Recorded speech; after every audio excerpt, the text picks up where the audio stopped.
Hello, my friends. Well, today's the day. Everything that I've been working toward for the last 30 days with my diet and with my nutrition and all that's been going on there has led to today. A little bit nervous, curious, I guess you could say. If you don't know what I'm talking about, I am trying to fix, I guess you could call it an autoimmune issue, where my body decides to eat all my platelets. And I have been doing a very, very strict carnivore diet for the last 30 days. So pretty much my diet consisted of steak, eggs, some turkey here and there, some chicken here and there, water, coffee. That's about it. Beef, of course, like ground beef. I decided to do it for 30 days, and I get my blood work done once a month. So I have a pretty good grasp of how my platelets usually are. And then today I'm going to go in later on when they open up and get my platelet or my blood work done again. And hopefully I get my results back today. Sometimes it's the same day, sometimes it's the next day. And I hate waiting till the next day. But yeah, that's the game plan. And of course, we're going to be doing a whole lot of work on the Evo 8 restoration. I don't know if I'm going to get around to doing any Type R stuff today. That would be cool. It's been on my list of things to potentially get done this week. But the Evo is more important by a mile. Unfortunately. Sorry, Honda. Now, the thing with blood work is I always try to do it fasted just so I know it's consistent results. What that means is I don't get to eat, which is fine. It's not a big deal. I used to do intermittent fasting. I've actually done it quite a few different times in life where I will fast from like, say, lunch or dinner time, 6, 7 p.m., whatever that may be, till like noon the next day. And you get used to it after a while. Kind of the same thing as the carnivore diet. Like your body just adapts, you get used to it, you stop being hungry in the morning when you implement intermittent fasting. But we got a banger lunch, so it's all good. Steak, eggs, ground turkey, and a little bit of sausage. Well, just got out of the gym. Being that I skipped 2 days in a row, 2 evenings in a row of training, I went early this morning and knocked out those 2 workouts that I missed. Now I'm back on track. I can go tonight and train. I think I got legs tonight. I always notice this over the course of my life. Like when I start letting one thing slip, even just a little bit, say oh, it's okay, I just missed a day at the gym. Every other aspect of my life starts to slip, and it's all just a discipline thing. So being disciplined enough to do exactly what you say you're gonna do. If you say you're training every damn day, you go to the gym every single day. If you miss it not on accident, it's obviously well under our control, but if you miss it, you gotta make it up. Just how I live. It's a little excessive, I'm sure, at times, but that's what provides me with the discipline required to live a happy, fulfilled, purpose-driven, disciplined life. I'm gonna go to the shop. Today's goal, build the T case for the Evo 8. Hopefully go through the rear diff. It needs to be fully disassembled, recoated because it's super rusty, and I think I got all new seals for it. Get her back together hopefully with all the beautiful zinc plated hardware, and I might be able to move on to the drive line as well, like the drive shaft, jack shaft. So laid out on the table here is everything for the Evo 8 T case. All of the cerakoted parts, bearing races, bearings, pinion, everything. First thing we need to do is, of course, go ahead and get the bearing races back installed. All right, let's heat her up, make it nice and easy.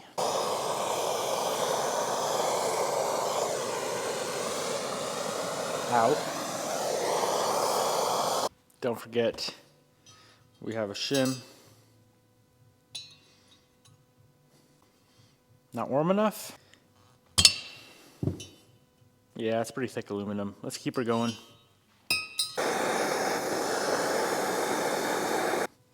Now that should be enough. First race is installed. Looks like we have 3 more. This one, of course, is shimmed, and I believe it goes right down here. Well, as you can see, there isn't a whole lot of parts and pieces to an Evo T case compared to the transmission. Absolutely, way less. So this will be nice and easy.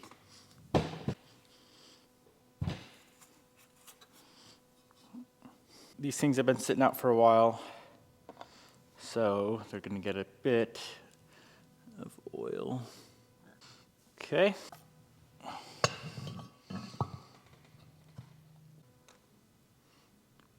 I'm always worried those little guys are gonna pop out, but if they're new OE pieces, should be good.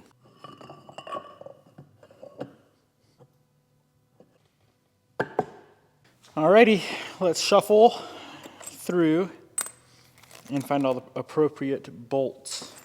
So we need 1, 2, 3, 4, 5, 6, 7 of these pieces right here.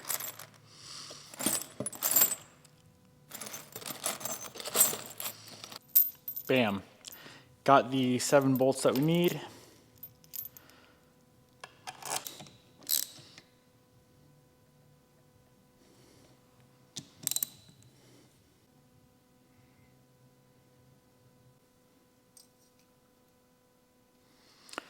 All right, we can set this aside for now.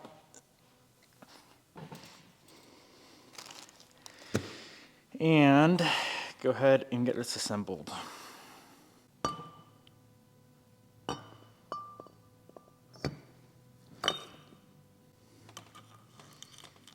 Oop, almost forgot something important. This shim, this is a preload shim, I guess you'd call it. If we didn't put this on and we went to put the bearing on and tighten down the pinion nut, this thing would not spin. So very important that you do not forget that. Instead of hammering this bearing on, heat.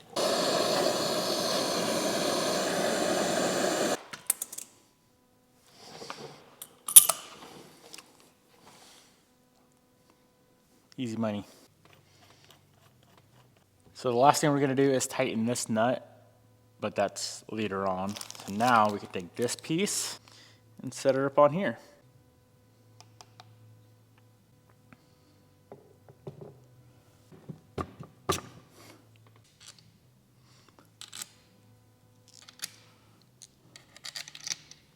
I find the easiest way to get this pinion nut tightened back down to spec is set the T-case on the ground and grab the drive line and set her up on the splines. And then you just set the nut back to where it was before, and you should be good to go.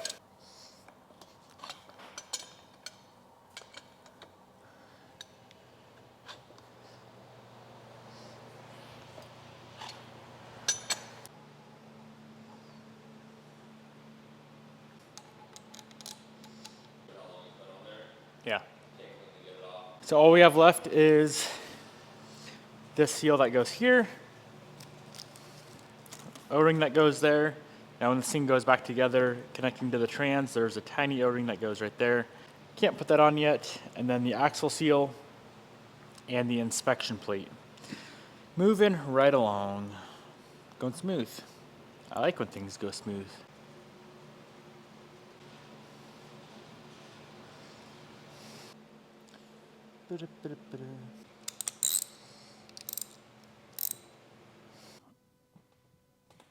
So the transfer case is all finished up, minus, I believe it's the breather that goes right there.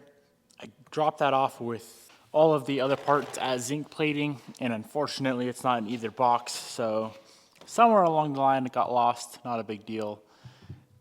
Just gotta go get one ordered up. And I guess we got that dust shield, which I know I have. Well, it's about that time. Let's see if my carnivore diet did the thing. I feel like it changed something. I just don't know what. Very curious to look at my blood work.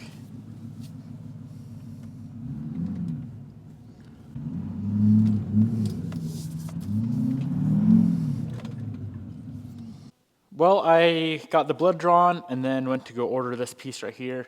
I cannot figure out what the heck the part number is, so if you happen to know, feel free to drop a comment, because that'd be great. Definitely need one. Now the next thing that I want to go ahead and build is the rear differential. Let's get this back cover popped off. Where would be a good place to pry? That'll work too. Differentials are pretty simple. So we have these 4 bolts right here and a pinion nut up front. Pinion nut's already removed because I had it zinc plated. After that, the whole thing is bare.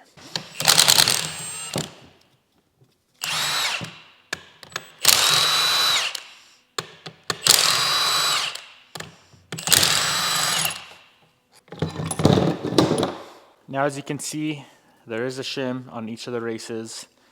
So I'm going to mark these as to which one goes to which side.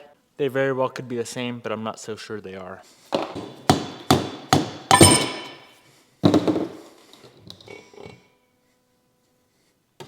Now underneath the seal should be the bearing.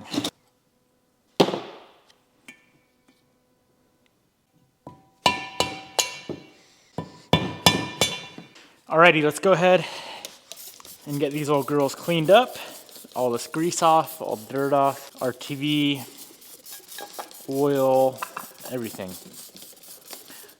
This is supposed to be silver, that's supposed to be black.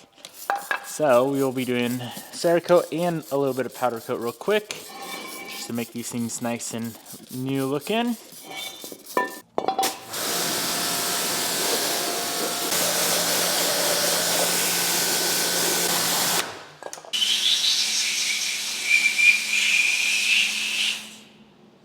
All right, I got the glass bead loaded up in the cabinet. Gonna go ahead and clean this rear cover first, and then we can move on to the actual diff housing. The back case is finished up. Look how beautiful that looks. This guy is gonna be coated and protected with, you guessed it, none other MC160. None other than MC160 from Cerakote. High gloss ceramic clear. The process I've been doing has been working absolutely amazing, so I don't see a point in changing it now. Clean with wax and grease remover. Wipe it down. It should be pretty clean out of the blaster anyway. It definitely is. Filter the Cerakote into the gun. Honestly, that's probably enough.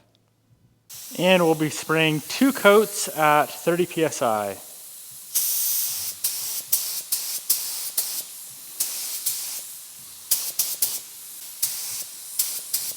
Alrighty, this back cover is all finished up. Looks absolutely tremendous. Let's go ahead and move on to the actual diff housing. Now I could easily just toss this thing in the sandblaster and probably spend 20 or 30 minutes blasting off all this factory coating. Or I could do it the smarter way, throw it in the stripper tank for 2 minutes and then blast it for 2 minutes and we're done. So of course that's what I'm gonna do.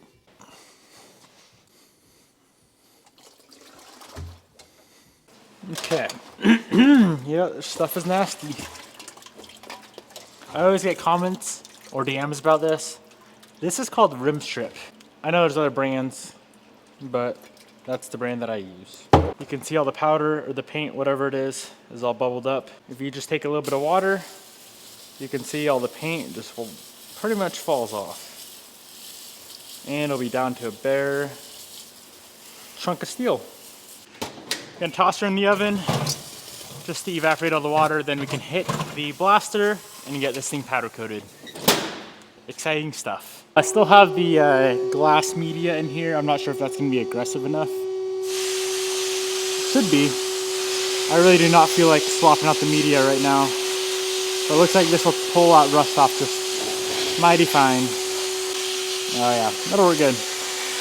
Man, I feel like I can't freaking work today until my blood results come back. Sometimes they can come back the same day. I feel like the majority of the time, if I go in the morning, I'll get them around this time of the day, but I guess we'll see. In the meantime, I'll keep working. All right, should be clean. and ready for a good old powder coat job.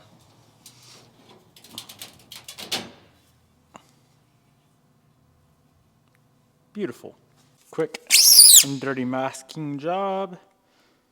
Now, of course, we don't want this thing getting full of powder coat, so I would say she deserves a mask.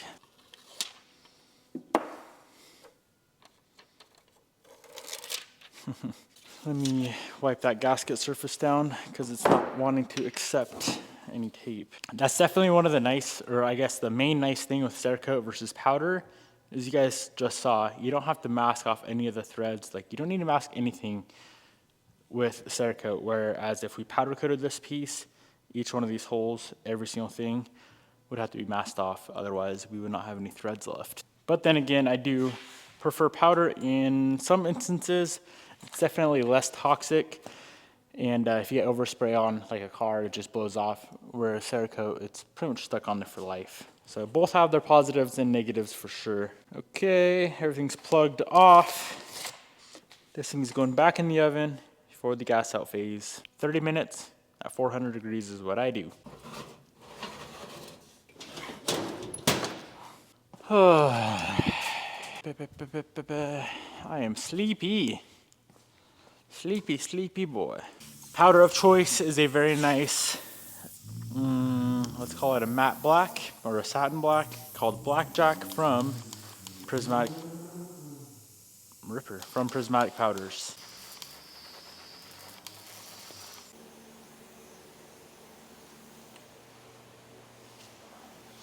This is why we check with light. I always find something that's a little bit dry. This guy's ready to go back in the oven, and this powder specifically cures at 400 degrees part metal temperature for 10 minutes straight. Part metal temperature meaning as soon as our diff reaches 400 degrees, then we start the timer for 10 minutes. I used to always get that wrong way back in the day, and when you under-cure powder, it doesn't really work all that good. What I'd recommend is using one of these guys right here. Y'all know what this is, just a little infrared gun. I'm running at 90 degrees right now. While we are waiting on that diff, I want to figure out what to do with the drive shaft. It's pretty crusty. This isn't really something I can just go ahead and sandblast. I'd have to completely press out all of the joints. And to be honest, I've never done that, and I don't really want to learn on an Evo drive shaft. So I'm trying to figure out what I want to do. I think I'm going to just go ahead, grab a wire wheel, get as much of this paint off as I can, and then take it from there. Let's do a quick test.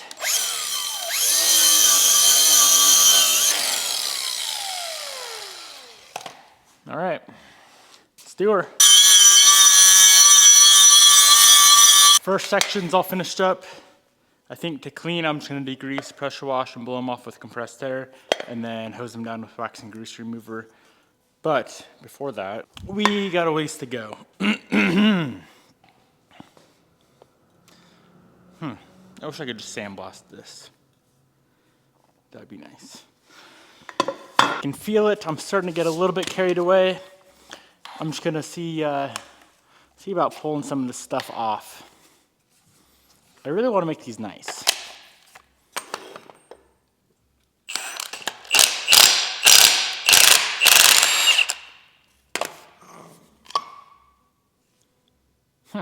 Okay.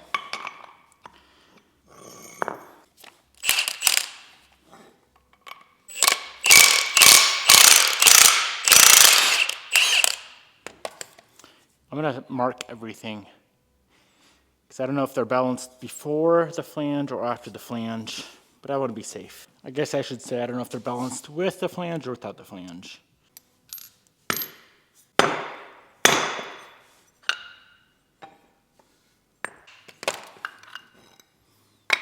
That guy's fully disassembled. Now I can make that part pretty beautiful and nice. Now I'm gonna see about pulling this guy off. It's like a CV joint, and if I'm not mistaken, it should pop right off. Why do I do this? I could have literally just scuffed him up with Scotch-Brite and squirted paint on him. Probably would have looked just as good.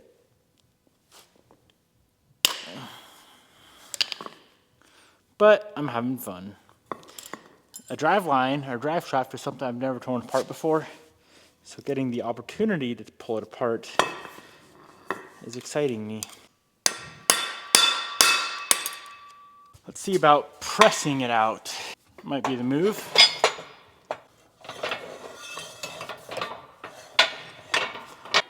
Please work.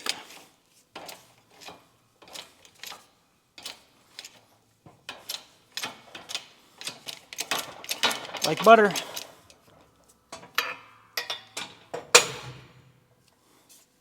If I'm being honest, I kind of forgot about our diff.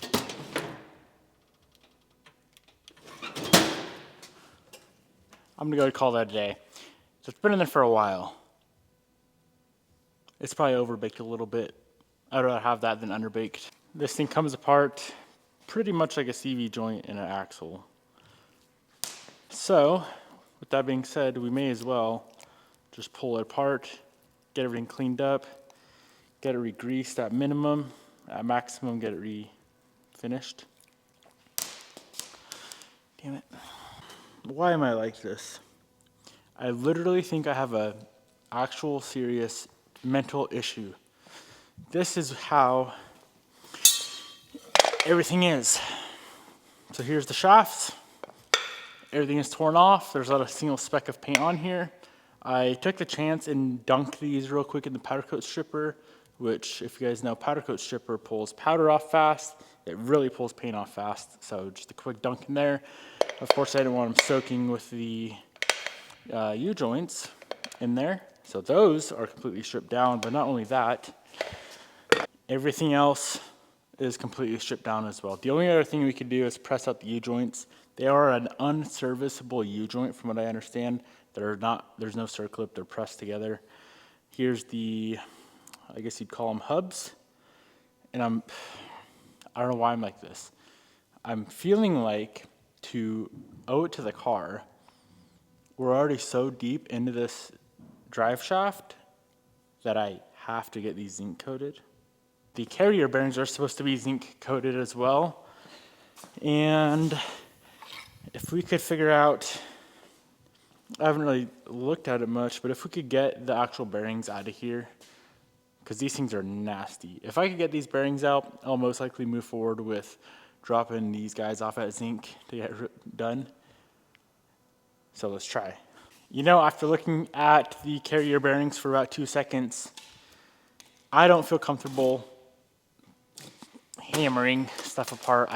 Honestly, I don't think they are like meant to come apart. And it's about a $200, $250 mistake if we mess them up. So I need to figure out what I'm gonna do there, but I keep getting carried away. We need to get this rear diff back together. Look at how beautiful and OEM this blackjack powder coat looks. This thing took a couple hours to cool down, which was fine because it made me get carried away on the drive shaft. But yeah, this thing goes back together right quick, and then we can figure out what we're doing with the drive line. Okie dokie, got everything laid out here. Let's toss her back together. Let me get gloves on. So this jimmy goes in. As always, I'm gonna toss in a little bit of lube. I know it's kind of rusty and crusty down in here, but was there a point in sandblasting the inside of the diff? Probably not. Probably not. This jimmy is gonna go back in with the races for now, and we can do the shims in a sec. Because trying to hold all that at once would be hard. Okay, here is this side shim. Wonder if they're the same. Curious, but I don't care, I guess.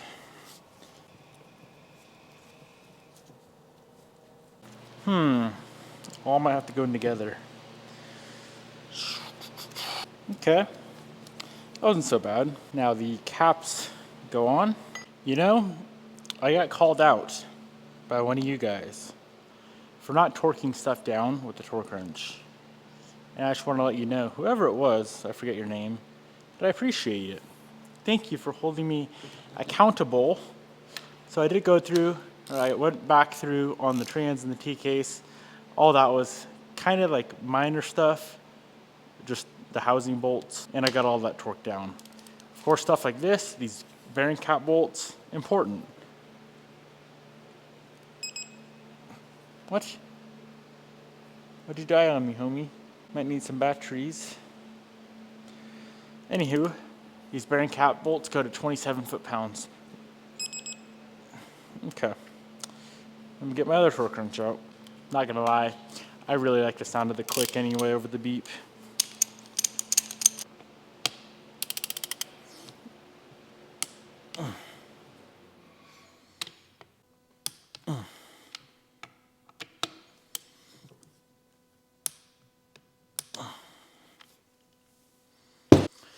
All right, I'm not gonna do the back cover yet. We're gonna do the pinion flange, nut, spacer, shim, and seal first. So the spacer's already on, that shim goes on, and then the bearing goes on. Of course, this bearing is gonna be a pain to get on unless you already know. Grab a torch and we torch her. Magic. There. She just needed a little bit of persuasion. Now, our seal goes on, but probably not that one.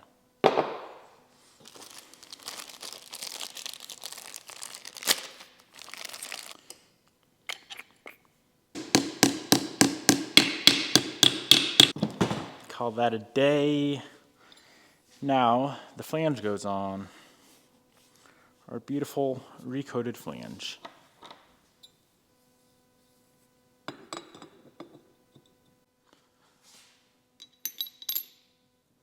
According to the OEM Mitsubishi diagram, this pinion nut goes to 186 Nm, Newton meters. It's quite tight. That is converted to 137 foot-pound. So that's not a big deal. We just got to figure out how we're going to hold the pinion from spinning. Got these little, this little tool right here from when I used to work on motorcycles, and this should help.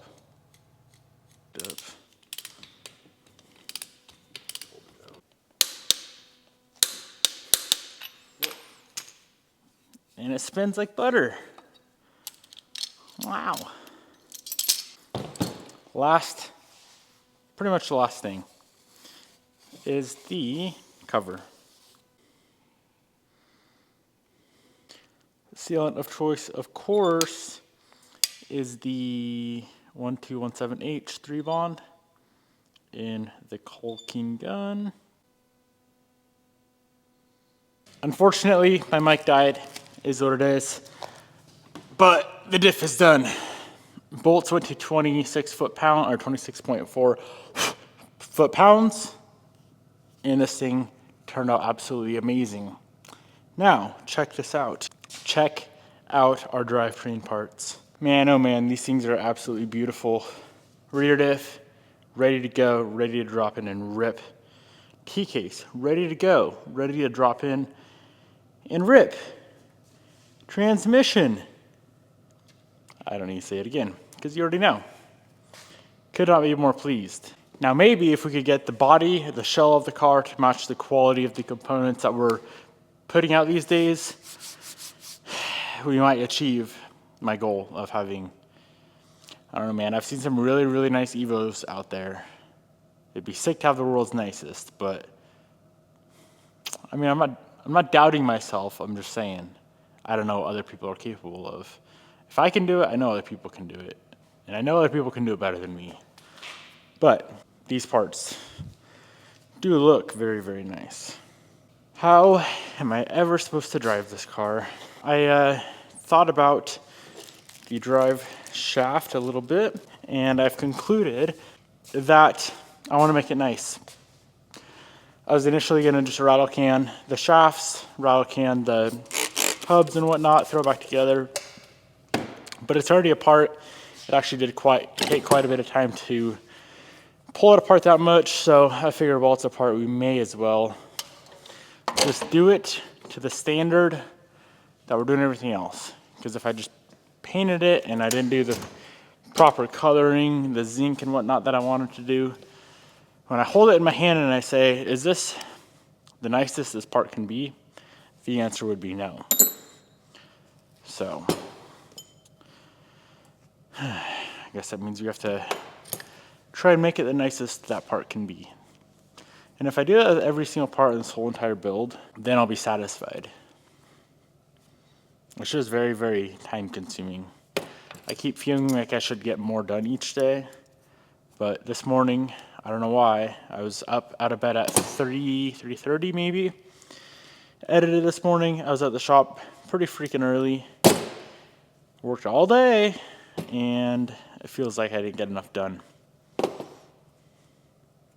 But that's okay, because we have tomorrow, and the next day, and every day after that. Well, look at that.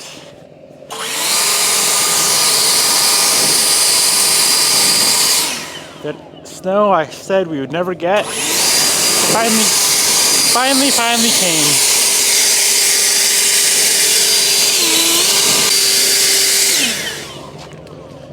If you're wondering why I do that with the blower, and so all the snow doesn't melt in the shop and, you know, create a big old mess.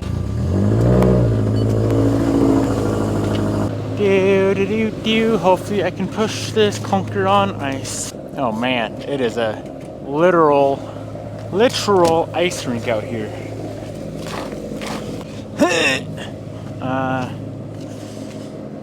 I guess if my cars ran, I wouldn't have this problem. Maybe tomorrow. Tomorrow might be the day. Tomorrow might be the day I freaking get the Type R running. Delicious farm fresh taste plus.